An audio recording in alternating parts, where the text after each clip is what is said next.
In my eyes, the Cubs clearly had the best offseason in the division. Yeah.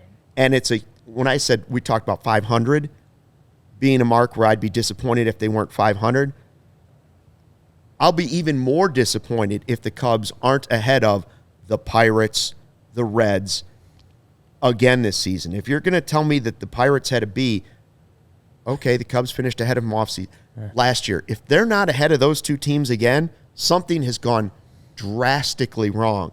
In fact, if they don't catch the Brewers, I'm going to be disappointed.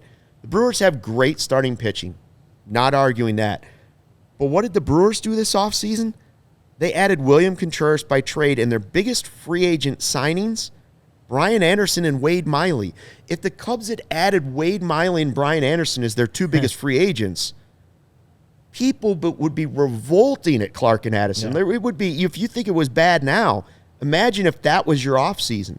So I don't see how you could possibly say the Brewers have had a good offseason. They haven't. I mean, the William Contreras trade makes me very annoyed because the A's literally, I mean, it makes you feel like the Cubs should have been part of that, considering the prospect depth they have in the organization and how the Braves just got Sean Murphy for, however you look at those prospects. But does he fit their mold as a catcher? I don't know. I don't know enough about His William brother Contreras. Didn't, clearly. Yeah. So I don't know if he's that much better defensively than Wilson. Yeah. I couldn't tell you, but I know that they went. They improved offensively getting William Contreras at the very least. I'll give them that. But as I've said many times, the Brewers, they got, like you said, Luke, they have great starting pitching, but they go as Christian Yelich goes. And that's why they fell apart in the second half last year, and that's why they fell apart in the second half the year before, even though they made the playoffs. They had such a huge lead, but they were awful at the end of 2021 too. And that was why I said last year they weren't going to make the playoffs, and they didn't make the playoffs. So, yeah, now they're at a point where, okay, they got Burns and Woodruff coming up, going to be free agents soon. Got to figure out who you're going to keep because you're paying Christian Yelich all this money. Mm-hmm.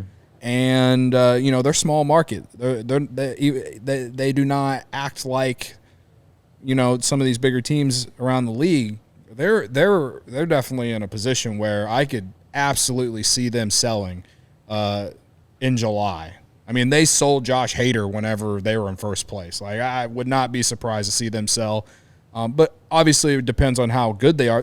And I do think that they'll be a competitive team. I do think that they won't be an easy team to go up into Milwaukee and win a series every time, or if they come to Wrigley, but they definitely don't give me any fear. There's no fear from that team unless Christian Yelich gets back to MVP form in 2019, man. I think any fear comes from that starting rotation. It comes from Corbin Burns, Brandon Woodruff. Well, yeah, those Freddie guys are Peralta. good, but they don't score runs. That's the thing. But the thing is, if they're stopping you from scoring runs, and then do the Cubs have the pitching to make up for? That's the only fear. Like the lineup doesn't strike fear unless Christian Yelich kind of regains some of his old MVP form.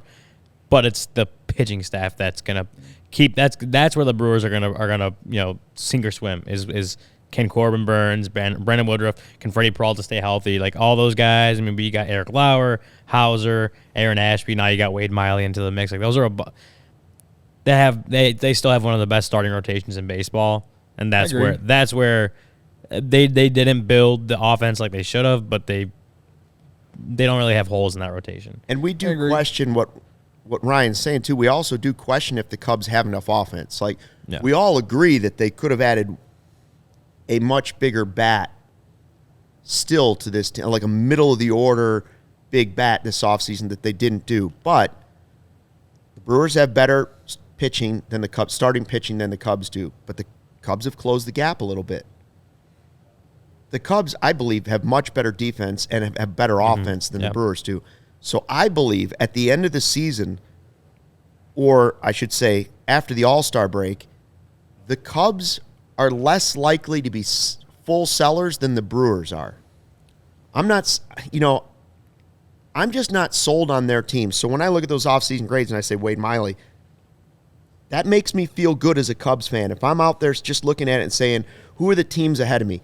The Brewers didn't take a big leap ahead. Yeah. And I don't believe last year, if you had healthy guys, if you had Miley, if you had Smiley and you had Wade Miley healthy, I think you could have been at least in the mix with them. Like, the season could have been better for the Cubs last year than it was. It wasn't because it was a lot of what ifs.